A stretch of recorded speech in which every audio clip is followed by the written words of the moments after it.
You can have days where you don't want to work, and that's true for every profession. You will have days where work takes away everything from you, and then you'll have days where life is taking away all of you. I think that is balance according to me. People used to perceive leaders as managers, where you're looking for instructions to come through. Things have evolved dramatically since then. Now it's more about let people lead the way. You're just there to probably navigate them. People or candidates are looking at organizations now, they're looking beyond the paycheck. Like hybrid is one such example. I would still say empathy leads the way. When you have shown right emotions to right people at right time, empathized with them, stood with them when they really needed, they'll stand with you when you need them.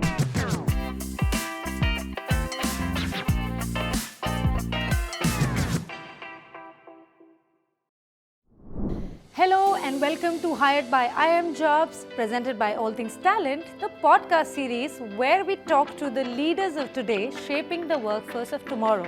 I am your host Akanksha, and today we have someone special with us. She's been with ABB for over a decade, has been donning so many other hats including reimagining employer branding, talent acquisition. She's known for her empathy and leadership style, and is also known for bringing HR along with business excellence. I am delighted to welcome our guest for today, Ruksar Julekha, Head of Talent Acquisition and Employer Branding at ABB. Who she is, what she does, and what she plans to do, let's find out in this conversation. Hi Ruksar, welcome to Hired by iimjobs, presented by All Things Talent. Thank you so much for joining us. Thank you, Akanksha. It's a pleasure to be here. I'm quite excited for our conversation. Ruksar, let's start the conversation about the person who you are beneath that title. How it started for you? So, for me, HR happened by chance. I am a graduate in finance, and I always intended to do my master's in finance. When I took admission, the whole plan was to be someone in finance, probably in a profile which is FP&A, maybe budgeting, controlling, that side of it. The HR is incidental. When I was in my first year, HR was one of the subjects, that organizational design, etc. So we had one professor who inspired me or kind of pulled my attention in the direction of HR, because I used to see him, how he perceived the entire function, how he perceives the entire people part of the organization, and when he used to teach, it used to fascinate me. So I shifted gears without knowing that my intentions and my interest is now moving towards HR. I decided to do my internship in talent acquisition, and that was here in Delhi NCR, and then I really started liking. So internship was in talent acquisition, although after doing that internship I was like, I don't want to do this. I don't think so I'll be able to do this for a really long time. Yeah. It's probably something that's an everyday pressure, routine. Right. And then when I started my first job, it was into HR operations, so more like an HR generalist profile. And my first job and my post-graduation was here in this city. I lived here for about 3.5 years. Then I migrated to Bangalore for personal, professional, both reasons. And when Bangalore happened, the first job when you're looking out an HR function, the easiest job to get is recruitment job. A lot of agencies are hiring, looking for people who can come and do the daily delivery job, which is not a preferred job for everybody. But when that happened, I started liking the job that was coming to me, the work that I was getting. And slowly and steadily I started building interest, and I developed passion for it. So I worked in a recruitment agency for 9 months, and then moved into an IT services organization for about a year. I was into my role, I was enjoying it. And coincidentally ABB happened again. So it was not on cards that I would be changing my job. ABB had seen my work through the agency, and then they reached out when they were setting up their GCC in Bangalore, and that's how this journey started. So for me, HR and talent acquisition was very coincidental. It was not planned, something that I did not imagine I would be doing. I would like to move in the direction of work and life, and you were talking about how you've inculcated new hobbies and how things are changing for you as a mother of a 4-year-old. What is your philosophy around work and talent and the sort of balance that people will look to? any kind of work that you do, and this is my view, you would need passion. So you would have heard love what you do what you love kind of phrases. To a large extent it's true. So unless and until you really enjoy doing what you're doing, you would eventually stop being motivated for that job if you don't enjoy it. Right. So my view on work is that money can drive it to a certain extent. Right. Like you get the salary that you wanted, you'll again look for more next year, then you'll look again more next year. So that would not drive you in your work. According to me, if you're passionate about what you're doing, if you enjoy your work when you enter, if you don't have that kick coming out of you every single morning, I think then it's something that probably you should shift gears, find something you enjoy a little bit more. Because now the world has changed so much that you don't have to be in conventional jobs. So from work perspective, I am a very firm believer of enjoying what you're doing. Right. And yes, you can have days where you don't want to work. And that's true for every profession. And similarly for people, I think you mentioned about outlook or balancing between work and life and the outlook on people. I think we find it very easy to say that we need to find a right balance and we need to have pay attention to life, pay attention to work. But I think you will have days where work takes away everything from you, and then you'll have days where life is taking away all of you. Well said. Yeah.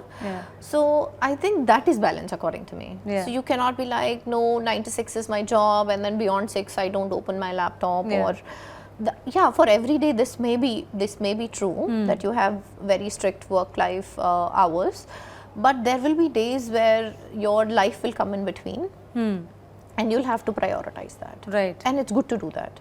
It would be your life moments, life events. So balance would be, on the day when you need life to happen, you let it happen. Right. And on the day you need work to happen, let work happen. Absolutely. That's the perfect way to see it.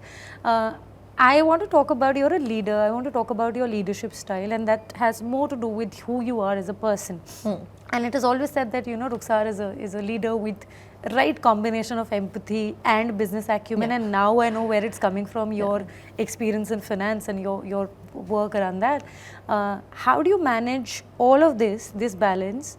Might sound a cliched question, but when push comes to shove and when there are business pressure, how do you still empathize while keeping the business intentions right on track? How do you manage all of that? It's a very common question that I get asked. Everybody comes back that yes, empathy is all fine, but there's business deliverables, there's numbers to be delivered, there's business needs to happen, we need to hire, etc. And my job and my team's job is such that we need to deliver every day.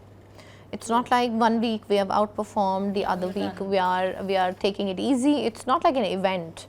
It happens throughout the year, 24/7, some or the other hiring is happening. I would still say empathy leads the way. When you have shown right emotions to right people at right time, empathized with them, stood with them when they really needed, they'll stand with you when you need them. It is eventually give and take.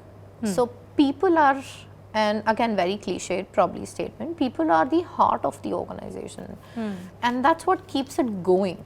Right. If your people are engaged, if your people are happy, if your people are content and they see that you empower your people, you give them space. So I as a leader, no matter who you go to talk and in my team, reach out to them and talk to them and probably ask about me. Majority should say that I do not interfere in day-to-day routine jobs. You don't like micromanaging? Yes. I prefer people having their space. Own what they're doing. Be accountable for it on their own. But you will still have situations where there are people who are probably not so serious for the work, right? You still need people to be managed or led there. Then I believe in something called as situational leadership. That you manage people according to the way they are. Right. So there are people who are accountable, don't need so much of instructions, they are experienced in the organization, they've been in the role for a few years or couple of years. You see while you've worked with them, that they can do their jobs. They don't need interference. If they need something, they'll come to you. Right. Then there are people who need nudge here and there. And then there are people who would need a constant nudge, yeah. interference, right? Even with those constant interference, I check in with them that, hey, it's not going that well, you know, do you prefer I'm involved? Yeah. Otherwise, here's what you can do. Let me know if it doesn't work out. Yeah. So you've given that one opportunity of them still trying to figure it out, but you've tried to help them. Okay. Or guide them. The other element would be, here's a business priority coming in, and you know that this is probably not the best in time resource at the moment available with you as a leader. You try to manage the best one that you have at that point in time. So if I know that for this business hiring, I have someone who's not able to fulfill the demands, then, and they are not in a position to overcome that challenge at the moment, whether it's personal or professional. It could be professional development, it could be personal circumstances. If they're not able to overcome those personal circumstances, professional circumstances at the moment, you as a leader will have an option of probably add a mentor to them from within the team who's more successful, so they don't feel that you are interfering on everyday basis. Other thing would be swapping the resources, probably pushing them towards a much easier or less demanding priority, and then swapping someone who is eager for something demanding at that moment. Because like I was talking before, everyone will have a cycle. I have an aggressive month going on today for me, and I'm enjoying it. I don't have any personal circumstances. Then someone may have that month or a quarter, maybe next quarter, right? So you as a leader can find that balance between people and still allow people to have their space. Yes, it's very easy to say, hey, I can be involved in every meetings, every reviews, every conversations. I don't think so it leads anywhere. Eventually the job needs to get done by them only. Yeah, I was about to question you and ask you whether it is even needed or not. Like this level of micromanagement, is it even needed it will to be. people? At some point in time as a leader in your career, it will be. And I've had those situations. So I would not say that, hey, I have never had a daily connect with someone if needed. I have never had like a performance management situation. I have, and I have taken actions where it has been a need of the hour. Right. But I would describe myself that you can go and check in with the resource that I would have given them enough time before I would have reached that stage. Right. So the ball is in empathy's court. And that's what makes a people's leader a leader, right? Yeah. You're as good as your team. Yeah. So, if it so is you're as good as your people, you're Yeah. as good as your team. And there's something new that's popping up, and you may have heard of something called as servant leadership. Right. Yes. Right? Where the whole agenda, the purpose of the leadership is to serve others. Right. Which is whether it's your people, whether it's your business, whether it is other stakeholders in the space, let's say candidates, etc. Right. The whole cycle is about others. Will I say that I want to follow it 100%? To a large extent, leadership is not about self. It's about others. Others, right? You take care of others. You lead them. So yes, to a large extent, in current circumstances, because as leaders, our own individual deliverables are limited. Correct. We are deliverables of what team is delivering, right? Whatever our deliverables are team's deliverables. If they don't perform, you don't perform. Right. So that's how this situational leadership or probably servant leadership come into picture, that you're as good as your people, like you rightly said. Right. Would you, talk a bit more about how things are changing for people leaders also? Like, what was it 10 years ago? Like a short, chat, something around that. How is it that is changing for people leader? And what is it that you feel is the need of the hour and something that they should shed by now and move ahead or evolve with time? People used to perceive leaders as managers at that point in time, where you're looking for instructions to come through. Right. When you're looking for manager as a person to guide. I think things have evolved dramatically since then. Now it's more about let people lead the way. You're just there to probably navigate them, assist them, and not really instruct. I think Leadership is about now larger collaboration Engagement. within the team, outside the team. I think it has evolved. And one thing which I would add quickly to that would be that closer connect with business leads the way for the talent acquisition teams, whether it is the people leader, myself, or the recruiters. The closer you are to your organization, the more successful you are. Absolutely. And that's what we are observing, at least in ABB. Okay. Now. Ruksar, now let's talk about ABB, the way it hires, the way it looks at talent, the way it looks at its future pipeline. When you're hiring in such a dynamic environment, what matters the most to you? Is it mindset, or is it potential, or is it the capabilities of an individual? From an ABB point of view and from a leader point of view, what is it that matters the most to you, or competence? So I will talk about first of ABB, and then I will talk about my personal preferences as a manager, because it can be different. Okay. So at an organization level, we focus on a combination of things. One is definitely the job requirement, which is probably the skill, the know-how, the experience, which is also known as competency, job competency. It could be technical or functional competency, right? Then there's potential and aspiration or motivation of the candidate, and the last would be the values of the organization. Okay. So ABB works on core 4 values. It's collaboration, care, courage, and curiosity. Okay. Right? And this has been existing for us like a few years now. So whenever we see there's need of shift, I have seen only one shift in the values since I have joined, and I've joined almost a decade ago with ABB. Just one shift in between that I've seen, but our values remain the same majority of the times. These 3 combinations. So as part of standard experience to the candidate and similar service or standard for the recruitment journey any candidate is taking across the geography. We do a lot of trainings for our line managers, explaining to them what these values are, what are the competencies, what are the biases involved usually, how you can avoid them. So we ensure that all managers somehow undergo, people who were individual contributors now becoming line managers, then people who are joining newly in the organization, we give them these trainings so they understand that we're not looking for just a plug and play.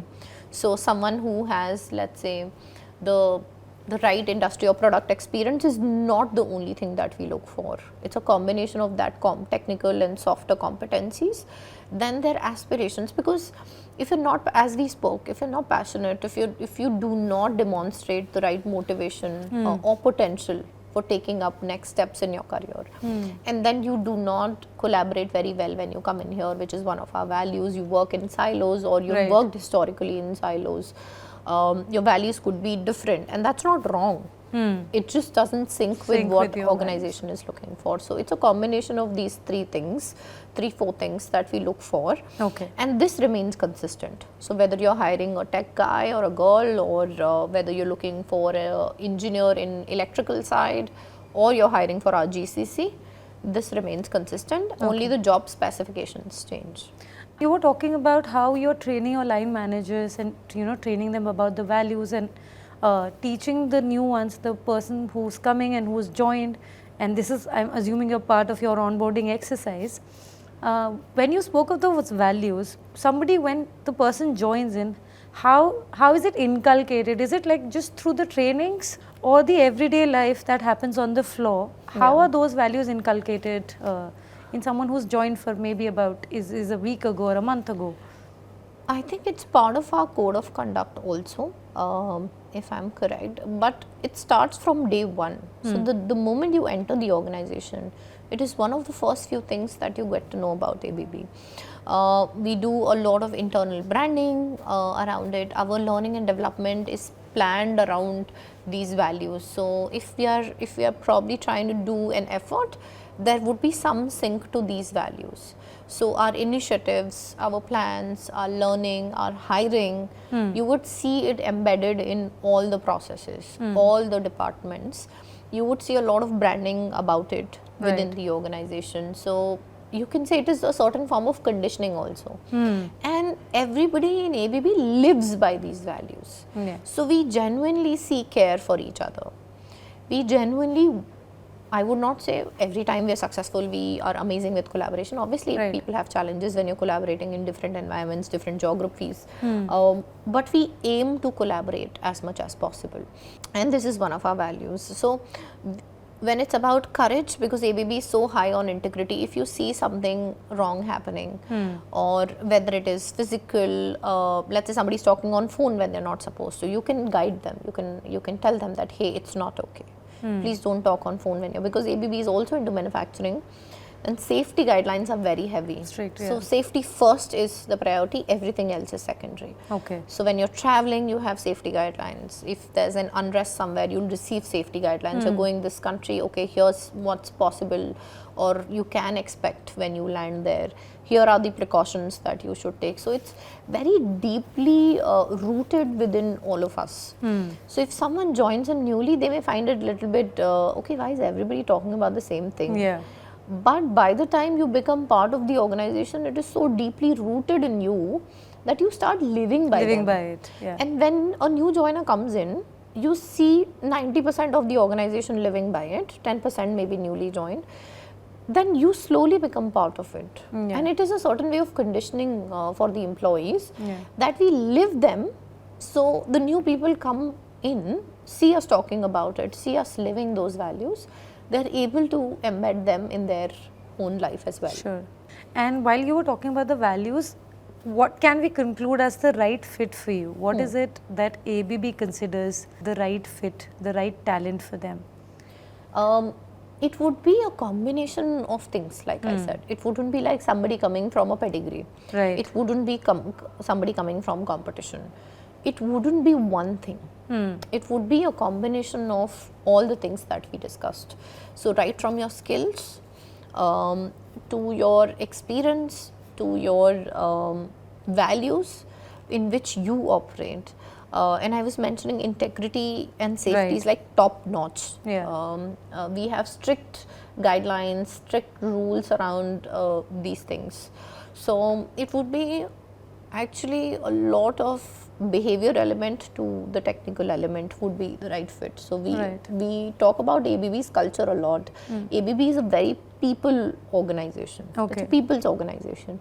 The reason for that is people make the organization. So when everybody sees that everybody here is so caring, everybody is asked to show courage, and people show courage, there are let's say options or solutions given to them that, hey, if you do not find yourself comfortable raising an alarm openly, here's how you can do it anonymously. So in all formats, the organization is encouraging you to live those values. Ruksar, we were talking about your leadership style, we were talking about the kind of values culture that is prevalent in ABB. I want to talk about some stories that you might have. You've spent so much time at ABB. Every leader has a story, a gut story, where they, they put their faith and everything on one candidate or talent, and this has happened with you, I'm sure. And the person was not liked by many, and you were the only one who was holding on to that talent or person. And that person then changed the entire narrative, changed the perception about it. Has it been for you? Are there any cases like that in your career? There are two cases. I would not name them because they may end up seeing this. I think in both cases, one is about you standing up for someone, saying that, hey, while it may not look like what you're looking for in an ideal scenario, but here's my trust on this person. I have someone in my team currently who probably did not qualify the conventional selection process. He did not, and he still not got that position. But I, as a leader, had it in my capacity to bring him up and give him those live experiences. So next time when he appears for that process, he's lived those experiences. He has live examples to share. That's one instance when I can, and this is very recent. The other one is that, okay, we had a position in our own team It was not a very conventional position, like you can't put it in black and white. And I think a little bit of not a misalignment, but just different preferences when we were hiring, and my manager was also involved in the hiring process. But I think once we concluded that hiring, he came around and he said, yeah, it looks to be a great hire. It's been some time that the resource is there in the organization, about a year or so, and he does think now that it was actually a good Great decision. hire. Yeah. Oh, great. Then it all is well. All's All's well. It just ended well, according to me. Imagine if it would have gone the other way round. Yeah. You would have been. But at times you have to take that risk. Yeah, it's At good times to you have those trust difficult your conversations. instincts also. Yeah. Yeah. Which leads me to another question around this, like, how do people have difficult conversations with you as a leader, and how do you have those difficult conversations with your superiors or your seniors in the organization, and how open is ABB to such conversations? I think we are candid. Okay. I would say yes, there's some portion of ABB which is very conventional in nature, because we are in manufacturing also. Right. And there are people who have been in the organization in 30 years. At times it's difficult for them to accept such conversations, right? So there are different ways to look at it. At times women speaking to very senior leaders, right, and giving them suggestions and advices. Not everybody takes it very positively, right? But I think our organization allows such conversations to happen. Okay. We are not judged, or we are not given an opportunity to speak in forums like that. So I think the culture is quite open. Okay. You can stand up in a forum and give your opinion. I wouldn't say that every single time when you're giving your opinion or your suggestions, you should expect it to be implemented. Right. My view is your job is to give a suggestion, and then it's on a larger organization or the stakeholders involved whether that suggestion is considered or not. But if I talk as a leader, my style is more collective, collaborative style, that if I do something, even if it's too early, I go and check in with my team. Hey, this is not confirmed yet. Yeah, but here's what I'm thinking. Do you think it's okay? I check even on WhatsApp.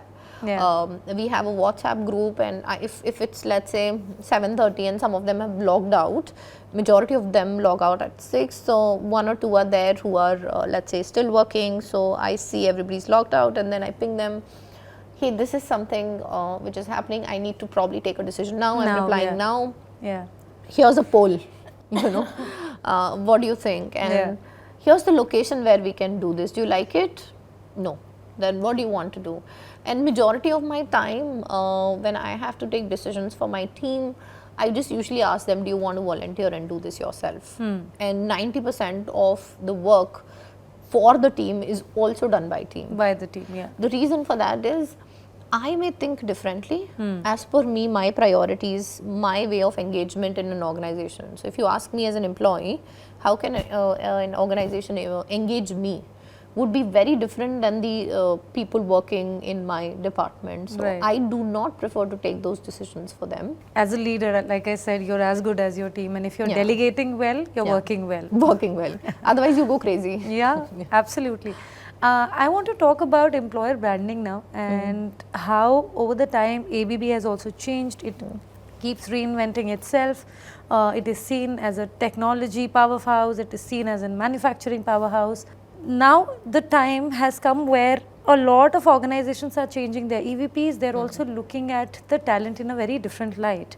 The attention span of the talent is also changing, very right? Short, We're looking at shorts, we're looking at reels, and to capture the attention of such a talent, the talent that you're eyeing at, what is it that you should be cooking for your employer branding strategy or your EVP to retain them, to have them attract them probably? Yes. Yeah. Okay.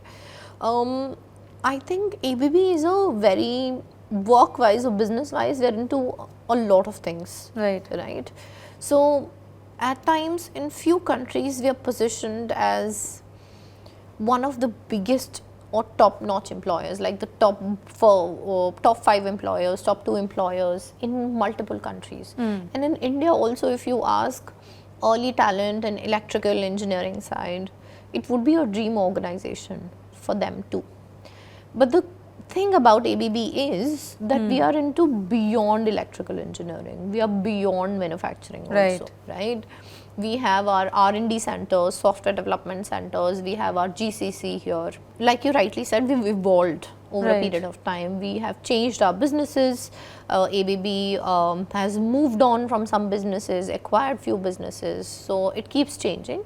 Along with that, our talent segment also changes, right? So we do a gap analysis that here's where we see a struggle, where we have probably a little bit of positioning problem, you can say so. How are we perceived? What is our brand recall? So when somebody talks about ABB, what is the first thing that comes to your mind? Some may say robotics, some may say electrical engineering, some may say probably electrical like your switches, etc., MCBs, etc. So there's a lot. And imagine I am not someone who's into electrical engineering. So how do I relate to ABB? Correct. So there's a little bit of talent segmentation. And I was speaking in our earlier conversation that we have our manufacturing unit, the R&D software unit, and the GCC unit. So we are hiring ranging from a sales commercial to a production supervisor to a quality, and then to a software developer, to an architect, to a scientist, and then to a accounting professional, and then to an artificial intelligence architect also, or a data science guy. So you can imagine the spectrum of skills that we hire. Does everybody perceives ABB the same? Obviously not. So then there's, when we do the strategy for employer branding, we do it segment wise. So this is your software technology segment, this is your engineering segment, there's a sales segment, there's early talent, and then you try to understand your demography. So if I give you an example, for sales organization, how do they perceive ABB is what we would want to know. Is there a challenge? What kind of attraction challenges did we face last 6 months or last 1 year? Then we address it accordingly. So we divide the talent segments and then identify KPIs for those employer branding initiatives or strategy. So for example, in 2021, you would have seen a phase where everybody, in every newspaper, it's about this organization is hiring digital skill, this one's hiring digital skill. So there was like a digital skill madness there, and about 50% offers being rejected by candidates. And then we realized, okay, probably there's some work to be done in that space. So once you segment, then we get the global EVP. Then you localize the EVP, you do the segmentation of talent, then you identify how best to connect with that audience. So early talent, obviously we're doing campus engagements. Then if it's an R&D or software, we do tech events, tech webinars, podcasts. So there's a lot in that spend, and I'm not going to name everything, but once you do this bifurcation, then you have done your categorization of, or the amount of effort that you need in that positioning. That's how we come up with our EB strategy. So it would be very different for an R&D unit to a sales unit and to the GCC unit. And at times we go as simple as a webinar to partnerships in different platforms, talking about the policies that we have. So imagine if you have to attract women returnees, how do you go about it? You find what are the platforms, what are the solutions where you find these women, you go and brand yourself there, right? It's one such example. Right? So this is how our EB strategy works. We do a lot of segmentation and then have a different strategy for each of those talent segments. And we definitely believe in localizing our EVP, because it's easier for people to connect rather than just following global guidelines. Yes, there's global EVP, but how do we localize that effort with our bifurcation that we've come up with? And absolutely, I was coming onto this discussion and I was reading about it. I saw that conversation that you had with LinkedIn about how it is important that we have something for talent which is beyond the paycheck, right? And which is so important for retaining and attracting, retaining even more the talent. What is it, what is beyond the paycheck for ABB? And how would you, like you said, you segregate it, and I love that phrase, like you'll have to localize it, right? And what is it, like coming back to that question, what is beyond paycheck for ABB? A lot. So, for someone, I think I'm not the best, probably the best person, but we'll because still I've try. been because I've been here in the organization for about a decade now, so I'm going to go gaga about the organization, right? And just to keep it honest still, if you're someone who's looking for an amazing culture, good work engagement, okay, so we may not be the most fanciest engagement, right? We're not organizing events every 2 days, there's no fun Fridays every Friday, not that kind of engagement, but good quality work, good people orientation, people culture, and we spoke about the organization culture of ABB, genuine care for its people.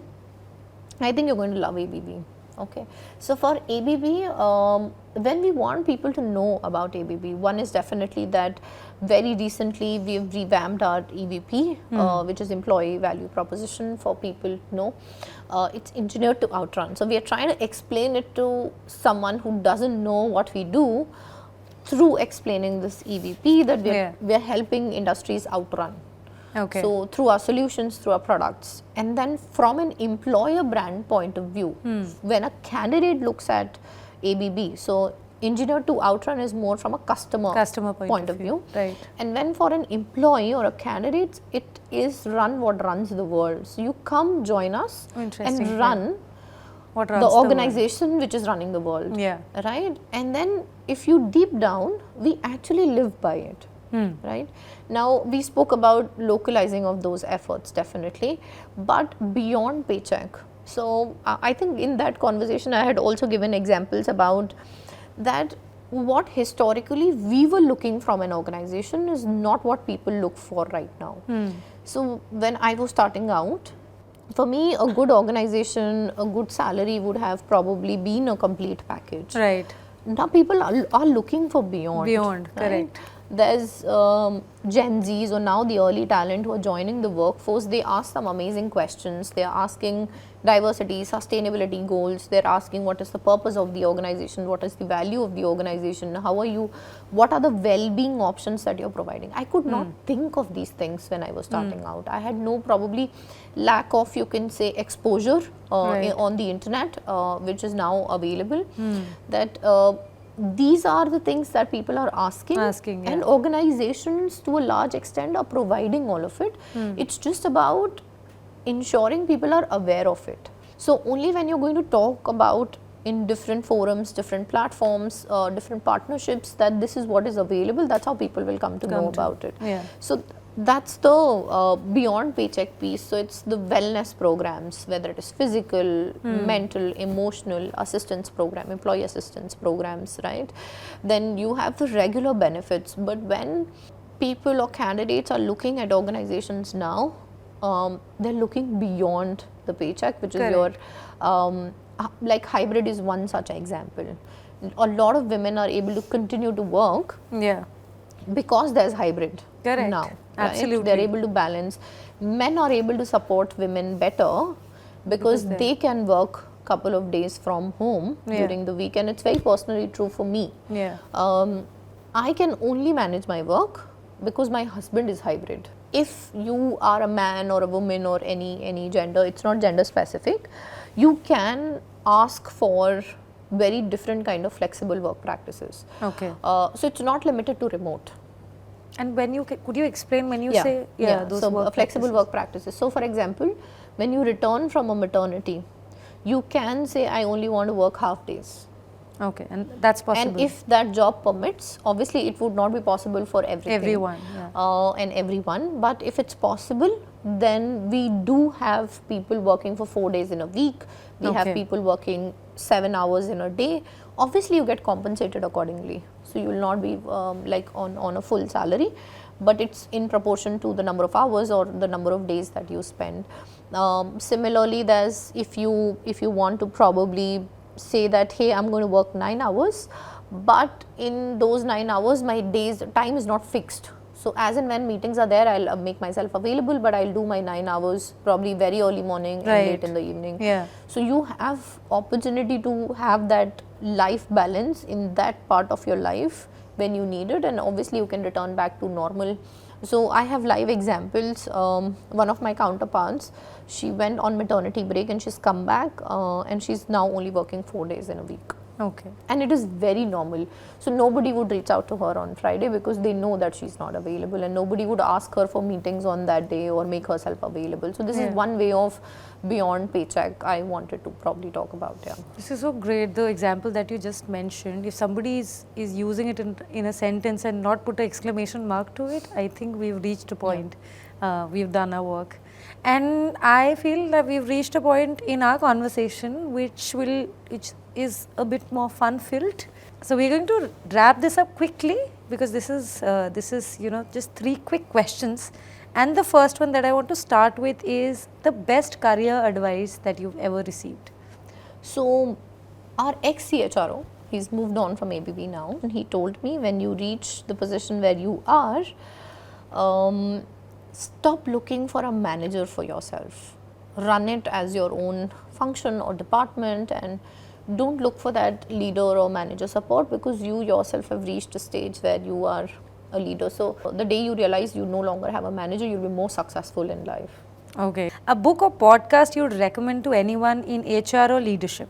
This could be very contradictory because I am right now recording this podcast, but I don't do podcast. Yeah. I prefer live experiences. So either a conversation with a leader or probably meeting people in events and learning from them, and probably a panel discussion happening somewhere. But just one thing from a book that I would have read would be that as leaders, I think there's leaders eat last or something of that sort, that leaders always serve others first. It's about others when you're in leadership. So that is something that I believe in. So there's one more question, and the last question, which is that one thing about you that people would be surprised to know? That I'm very introverted as a person. Really?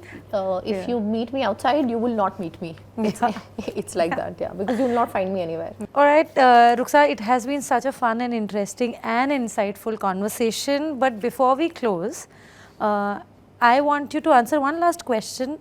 Out of what we have discussed so far, what is it that one thing that people who would be listening or watching this podcast would remember, or you would want them to remember? I think this could be for job seekers, could be for talent acquisition professionals. And just earlier today, I was having this conversation that is AI going to replace our jobs, and the recruiters will no longer exist, and we have heard so much about layoffs in the recent times. I did not want to touch upon this, but I think it's very relevant right now. That in today's time, it's very important to reskill or to know how to reskill. If you are a recruiter, if you're a candidate, if you say that I know these 5 things, I know sourcing, I know this, I know that, but it may not be sufficient in today's time. You have to continuously adapt, be open to change, and just stay agile. I think this would help anybody in their career, not just recruiters, not just a candidate. All right, thank you, Ruksar. It was a candid, it was insightful conversation, and I think I am, and other people who are listening or watching this podcast, are going to go away with a lot of notes, and they're going to imbibe all those notes in whatever they do. Thank you so much for this conversation. Thank you so much for having me. It was a pleasure to be here. Same here.